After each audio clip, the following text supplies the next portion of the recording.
Vamos lá falar do Botafogo? Rodrigo Brandão, fala aí do Glorioso, irmão.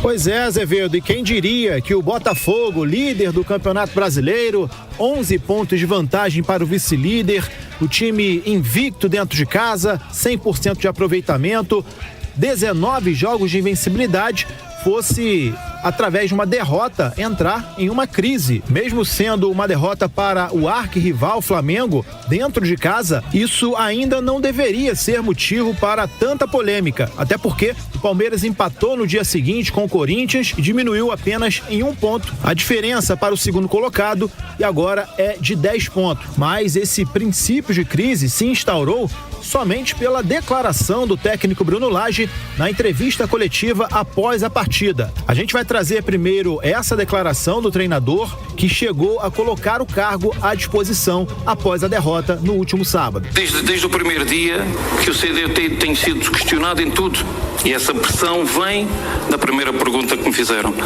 que é: o Botafogo já está campeão, se houver qualquer coisa pelo caminho, foi você que estragou, foi feita aqui. Essa pressão tem existido desde o primeiro dia, e eu aguento ela de uma forma muito tranquila, mas eu sinto que sobre essa coisa de que só olharem para o meu percurso no Botafogo, acho que há uma pressão muito grande nos meus jogadores. Isso eu não admito, e só há uma forma de os proteger e libertar-nos desta pressão, e por isso é que estou aqui perante vós. Não falei com ninguém, pensei muito, e neste momento coloco o meu lugar à disposição do diretor, à disposição do presidente. Eu tenho contrato com o Botafogo até dezembro, é muito dinheiro de ordenados, tenho prémios que já estão praticamente garantidos, que é como ir à de Libertadores. Tenho o prémio de campeão, mas eu não tenho nenhum problema de abdicar disso, porque eu não sou guloso pelo dinheiro. Agora eu não posso permitir é que a pressão que está a ser exercida sobre mim seja exercida sobre os meus jogadores. E isso, minimamente, tem-se notado. Por isso, meus senhores, é isso que eu vos tenho para dizer. O meu lugar está à disposição de quem manda, sem qualquer outra coisa para dizer. Boa noite, obrigado. Tá aí, portanto, essa foi a declaração intempestiva do técnico Bruno Lage na coletiva após a derrota para o Flamengo do último sábado. Após a coletiva, o técnico português se reuniu ainda no estádio Newton Santos com os dirigentes do clube, incluindo o diretor de futebol André Mazuco, que o fizeram mudar de opinião. Essa parada para as datas FIFA acabou vindo em um ótimo momento, justamente quando o treinador precisava desse descanso. Jogadores e comissão técnica, incluindo, claro, o técnico Bruno Lage, ganharam 4 dias de folga. Só retomam os trabalhos na quinta-feira. E esses 4 dias servirão para que o treinador possa descansar e aproveitar a família. A esposa e os 2 filhos do Bruno Lage já estão no Brasil e vão aproveitar esses 4 dias para descansar e matar as saudades. Bruno Lage mora sozinho aqui no Rio de Janeiro. Certamente serão dias para recarregar as baterias, ganhar um novo ânimo para o prosseguimento do trabalho. Lembrando que o próximo jogo do Botafogo só no dia 16 de setembro contra o Atlético Mineiro, fora de casa. Valeu, Azevedo. Valeu, Rodrigo Brandão. Cara, a gente vai até falar sobre o clássico, enfim, foi um clássico bom jogo. Bom jogo. No estádio Newton Santos, com boas oportunidades para os dois lados. Mas é inacreditável a capacidade do Bruno Lage de tumultuar um ambiente extremamente favorável. O Botafogo vive, ou vivia, não sei, mas espero que ainda viva, um ambiente dos sonhos para qualquer clube de futebol. O time bem, o time, sabe, com um bom retrospecto dentro de casa, né? Agora acabou essa invencibilidade no clássico de sábado à noite. A festa que o torcedor botafoguense faz no estádio Newton Santos é linda e não foi diferente no sábado à noite. E aí o cara dá uma declaração dessa depois de uma derrota. Inacreditável. Não dá, né? Perder pro Flamengo não é nenhum grande problema. Com todos os defeitos do Flamengo, o Flamengo tem capacidade, pra jogar contra o Botafogo, encarar de igual pra igual, e com um grande cara como o Bruno Henrique definir o jogo. Perder pro Defensa e Justiça, acontece, né? O adversário, de repente, consegue encaixar melhor o jogo. O que não pode acontecer é você transformar esse momento numa crise.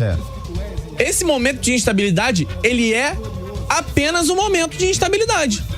Quando você vai para uma coletiva, não se propõe a responder perguntas e abre um pronunciamento de 9 minutos que não dá aos jornalistas o direito de questionamento, e só desabafa e só coloca para fora, e utiliza esse jeito de falar, eu sei que tem a questão cultural, que o português é mais literal, mas espera aí, né, Azevedo? Vamos jogar tudo nessa conta. O pior de tudo é ele falar que pensou muito pra dizer isso. O pior, então, ele pensou ainda, né? Colocar cargo à disposição por conta de um excesso de pressão. Botafogo foi eliminado pra um time médio da Argentina e a torcida foi pro aeroporto apoiar esses caras. Botafogo foi eliminado no sábado seguinte, tinha uma festa maravilhosa no estádio. Então, assim, o quê? Questionamento da imprensa? Me desculpa, ele assumiu um time que praticamente não perdia. Um time que perdeu 2 jogos nas mãos do Castro, no Brasileiro, e que não perdeu com o Caçapa. O Laje chegou a 12 jogos com somente 4 vitórias. E a única pergunta que teve, né? A única pergunta que teve foi extremamente pertinente. A pergunta foi, você desfez uma dupla que estava entrosada, né? Que era o Tietê e o Marlon Freitas. Tietê no banco. E aí ele veio com uma declaração que nada a ver com a pergunta. Parecendo estar com aquilo engasgado, né? Assim, o que a gente tem de fato em mãos? O Botafogo oscila com o Luiz Castro. O Botafogo oscila com o Bruno Lage. Em 12 jogos, 4 vitórias, 6 empates e 2 derrotas. Perde pouco? Perde pouco. Mas tropeça muito mais do que era o costume. E aí o questionamento virá. E ele veio ao Brasil sabendo disso, Azevedo. Ele não é ingênuo. Ele assumiu um time que está com muitos pontos na frente, tanto que, mesmo com a oscilação, o Botafogo segue 10 pontos na frente do segundo colocado. Ele assumiu um clube que não ganha rigorosamente nada de importante desde 95 e ele vai ter que lidar com essa pressão. Se ele não estivesse pronto, então não viesse. Pô, o Bruno Lage treinou o Benfica, em Portugal, onde tem 2 clubes disputando o título. Quem ganha não fez mais do que obrigação e quem perde entra em crise. Ele treinou esse Benfica, foi campeão lá. Ele sabe como lidar com a rotina de um clube grande. Me pareceu um tanto mimado e sem personalidade o Bruno Lage para lidar com o questionamento que acontece. E me desculpa, Azevedo, até por parte da imprensa. Já vi a imprensa pegar mais pesado com alguns treinadores. Muito mais. O Sampaoli tá comendo pão que o diabo amassou, com justiça, porque tá fazendo uma besteira atrás da outra no Flamengo. O Bruno Lage ainda tô vendo muita gente elogiando, muita gente ainda enxergando mais pontos positivos do que negativos. Qual grande pressão ele está lidando? Me desculpa. Se ele não estivesse pronto pra lidar com o fato de assumir um time que tá muito destacado da liderança, então não viesse. Imaginou esse cara passando pelo que o Vitor Pereira passou? Não ia aguentar. No Flamengo? Mas no Brasil a pressão é desmedida? Até acho, até concordo, mas não nesse Botafogo. O Botafogo não tá passando por nenhuma turbulência tão grande assim. Eu acho que ele se perdeu no emocional dele, não soube lidar com uma derrota que era pra ser apenas mais uma derrota numa trajetória que vai ter tropeços. E acabou criando uma crise, ou pelo menos uma turbulência sem a menor necessidade. O William Macharlec, não existe crise, Azevedo. Houve uma declaração infeliz, só isso. Ainda somos o melhor do Brasil, não tem crise. Eu concordo que ainda não tem crise. Não sei. Você acha que pode... Eu não sei. Você não acha que ficou um clima esquisitíssimo? Ficou. Depois dessa declaração dele, muito ruim. Acho até que a diretoria agiu rápido. E nesse ponto a gente tem que tirar o chapéu da diretoria do Botafogo, que tem agido muito bem nesse sentido. Apagou um incêndio rapidinho, né? Tem como isso caiu internamente também no ambiente. Mas enfim, acho que o Botafogo tem tudo pra se manter onde está. Mas não tinha a menor necessidade, vamos dizer então que não é crise, mas não tinha a menor necessidade de passar por essa turbulência. Era pra ser assim, perdemos pro Flamengo, méritos pro Flamengo, nos venceu, acabou, segue a vida, segue a temporada.